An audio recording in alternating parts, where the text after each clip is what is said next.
Bhagavate Vasudevaya. Om Namo Bhagavate Vasudevaya. Om Namo Bhagavate Vasudevaya. Narayanam Namaskrutyam Naram Chaiva Narottamam Devi Saraswati Vyasam Tato Jayamudirayet Nashtaprayeshu Bhadreshu Nityam Bhagavata Sevaya Bhagavatim Uttama Shloke Bhaktirabhavati Naishtaki Grandraj Srimad Bhagavatam Ki Jai. So on this auspicious day of Bhadra Purnima today, we'll read third canto, 28th chapter, shloka number 23 of Srimad Bhagavatam. This chapter, number 28, is titled as Kapila Dev's instructions to Mata Devhuti on devotional service. Bhakti. Devotional service means bhakti. Bhakti in English is translated as devotional service. So, in bhakti, if we really want to progress, we need guidance, directions, how to do it. And that process is explained here in this chapter by Kapila Dev. So, as we learned in the previous shloka, today we are going to read to shloka number 23. But briefly summarizing, in this chapter, previous shlokas, Kapila Dev explains to Mata Devhuti that to start with the bhakti process, we have to follow certain rules and regulations, which are called as yama and niyama. So, these yama and niyama are ahimsa, non-violence. Then always be truthful, never lie, satyam. Then never do stealing, which is called asteya. And yavad artha parigraha. Do not accumulate more than necessary and do not possess more than required. So these are some of the rules, 5 rules. And then regulations, yama and niyama. What are the regulations? So brahmacharya tapa saucham swadhyaya purusharchanam. Brahmacharya, maintaining the celibacy is very important. Tapaha saucham, austerity. Tapa is austerity. Saucham is cleanliness. Swadhyaya, regularly reading Srimad Bhagavatam, Bhagavad Gita. And Purusharchanam, worshipping Lord Krishna. So when one does the yama and niyama, then one has to regulate the body by various asanas, postures. Then pranayam, control the mind. Then pratyahara, controlling the indriya, senses. All the senses has to be properly controlled. Then one has to do dharana, dhyana, samadhi, meditate upon the Supreme Lord by remembering his pastime. So we have beautiful Krishna Katha in Srimad Bhagavatam. Wonderful pastimes of Lord and his devotees are there in Srimad Bhagavatam. So we have to meditate upon these pastimes of the Lord. So when one does that, then after following yama, niyama, asana, pranayam, pratyahara, then one meditates upon pastimes of Krishna, then what will happen? In your heart, there is Paramatma. You will be able to see Paramatma face to face. You will be able to see him. Chaturbhuja Rupa, Shankha Chakra Gada Pushpa. Chaturbhuja. 4 हाथ वाले भगवान आपको दिखेंगे. जैसे ही आपको भगवान दिखे तो क्या करना है? तो भगवान के चरणों को पहले प्रणाम करना है. पहले प्रणाम भगवान के चरणों से. When we take the darshan of Krishna, we first look at the feet of Krishna. Why? Because Lord Krishna's feet has very auspicious symbols. So you take the darshan and then the light comes out of the nail of Lord Krishna, which destroys the ignorance.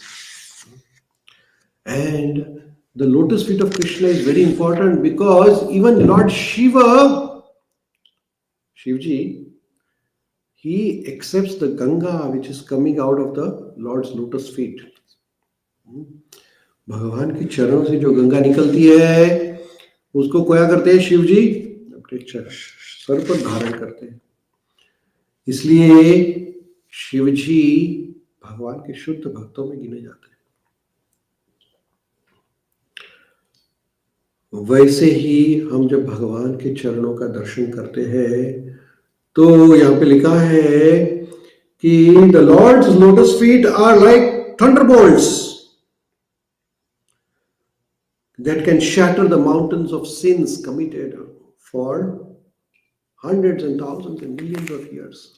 All the sins can be destroyed just by meditating upon Lord's lotus feet. So one should therefore meditate on the Lord's lotus feet. भगवान के चरण कमल बहुत important है. और आगे के श्लोक में, ये श्लोक में कपिल देव भगवान के चरणों के बारे में और भी बता रहे हैं. क्या कहते हैं? तो कहते हैं झानुदाव्यम जललोचनय जनयनुया लक्षा अखिल सूर वंदित्य विधातु उर्वोर्निदय कर पल्लव रोचिष्यत् शलालितं हृदि विभोर अभवस्य कुर्यात्. The yogi should fix his mind, his heart, the activities. The yogi should fix in his heart the activities of Lakshmi, the goddess of fortune, who is worshipped by all the demigods and is the mother of the Supreme Person Brahma. She can always be found massaging the legs and the thighs of Transcendental Lord very carefully, serving him in this way.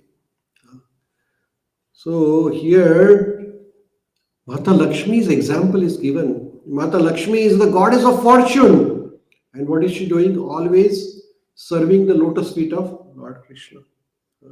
This is the importance of lotus feet of Krishna. So one has to learn from Mata Lakshmi that we should always serve Lord. Even though Lakshmi is the mother, she is being served by all the... everybody is looking after Lakshmi. People are, where is money, where is money? And where is Lakshmi? What is Lakshmi doing? Serving Narayan. So very, very important. Brahma, Srila Prabhupada is explaining this purport. Brahma is the appointed Lord of the universe. Because his father is Garbhodakshai Vishnu, Mata Lakshmi, the goddess of fortune, is automatically his mother. Brahmaji, where does he come from? He comes from the lotus stem which comes out of the Garbhodakshai Vishnu's navel. On the top is Brahmaji. Now Brahmaji is child of Vishnu because he is coming from Vishnu. So Mata Lakshmi is automatically mother of Brahma. Lakshmi ji is worshipped by demigods and by inhabitants of other planets as well. Human beings are also eager to receive favor from the goddess of fortune, Lakshmi. Lakshmi is always engaged in massaging the legs and thighs of Supreme Personality of Godhead, Lord Narayana, who is lying on the ocean of Garbha within the universe. Brahma is described here as son of goddess of fortune, but actually he was not born of her womb. Brahma takes his birth from the abdomen of the Lord, as we said. A lotus flower grows from the abdomen of Garbhodakshai Vishnu, and Brahma comes out of that. Therefore, Lakshmi ji is massaging the thighs of the Lord should not be taken as a behavior of ordinary wife. The Lord is transcendental to the behavior of ordinary male and female. The word Abhavasya is very significant, for it indicates that he could produce Brahma without the assistance of goddess of fortune. Since the transcendental behavior is different from the mundane behavior, it should not be taken that Lord receives the service from his wife, just as Demigods or human beings might receive service from his wife. It is advised here that yogi always keeps his picture, always advised here that the yogi always keeps this picture in his heart. The devotee always thinks of relationship between Lakshmi and Narayan, and therefore he does not meditate on the mental plane as impersonal is and void is true. Bhava means one who accepts this material body, and abhava, one who does not accept a material body but descends in the original spiritual body. Lord Narayan is not born of anything material. Matter is generated from matter, but he is not born of matter. Brahma is born after the creation. But since the Lord existed even before the creation, Lord has no material body. So here, Srila Prabhupada ji very, very nicely explaining how Mata Lakshmi is serving Lord Narayan. The relationship between Lord Narayan and Lakshmi, not an ordinary relationship like a husband and wife. Because ordinarily, to produce a child, husband and wife come together. But here, Brahmaji is produced from the navel of Lord automatically. Even Lord's body is not material like our body. Our body is made up of muscle, bone, but Krishna's body is not like that. Lord Vishnu's body is transcendental. The matter came after. Lord existed even before. So Lord is abhava. He is beyond this material creation.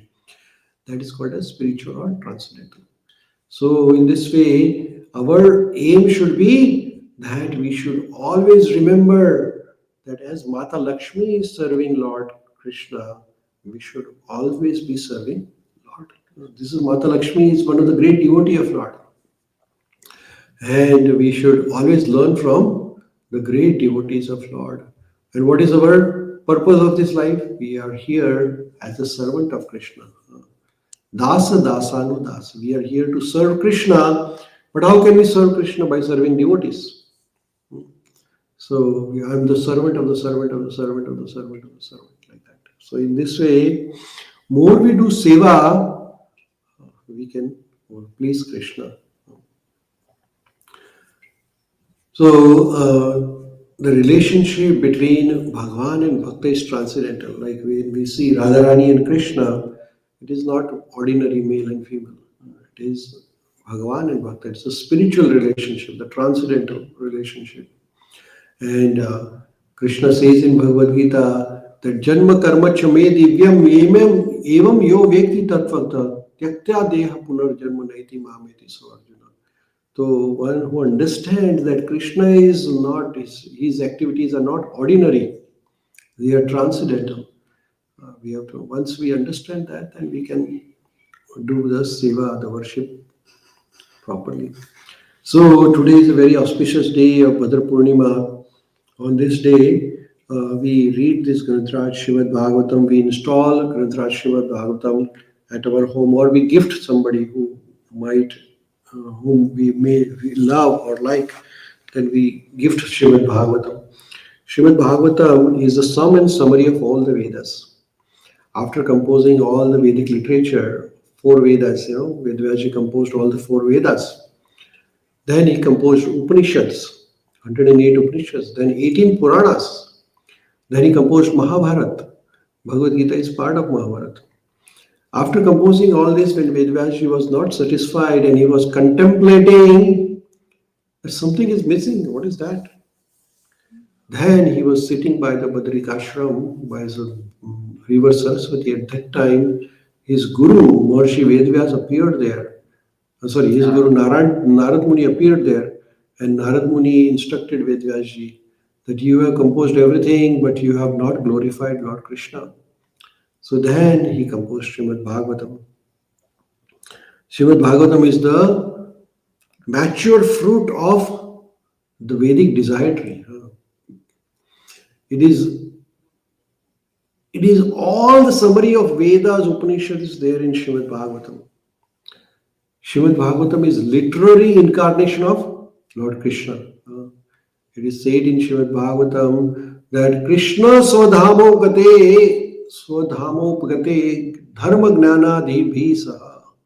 When Lord Krishna left to his own abode, at that time Srimad Bhagavatam appeared.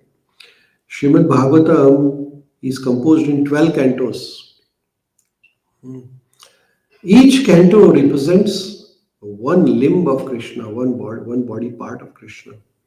So we should read Srimad Bhagavatam systematically, as we just learned that when we have to take the darshan of the Lord, we take the darshan starting with lotus feet.